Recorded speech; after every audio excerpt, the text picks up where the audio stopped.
দুখ মনেৰে এই প্ৰতিবাদী সমান্তৰালত অংশগ্ৰহণ কৰিব লগা হৈছে। বাংলাদেশত মহম্মদ ইউনুছ নেতৃত্বাধীন যি চৰকাৰে তাত থকা হিন্দু সংখ্যালঘুৰ ওপৰত যি অমানসিক অত্যাচাৰ চলাইছে তাৰ আমি তীব্ৰ প্ৰতিবাদ জনাইছোঁ।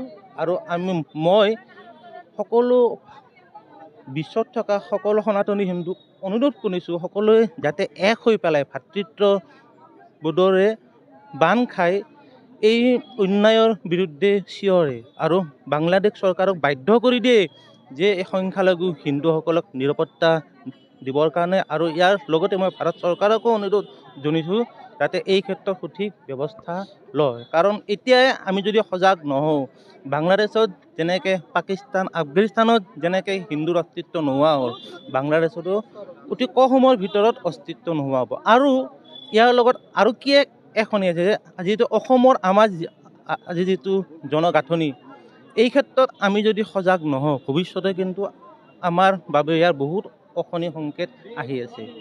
আমিও নিজে সজাগ হ'ব লাগিব, ভাতৃত্ববোধ আনিব লাগিব, সমাজত থকা যিবোৰ ভাগ এইবোৰ নোহোৱা কৰিব লাগিব আৰু এক হ'ব লাগিব।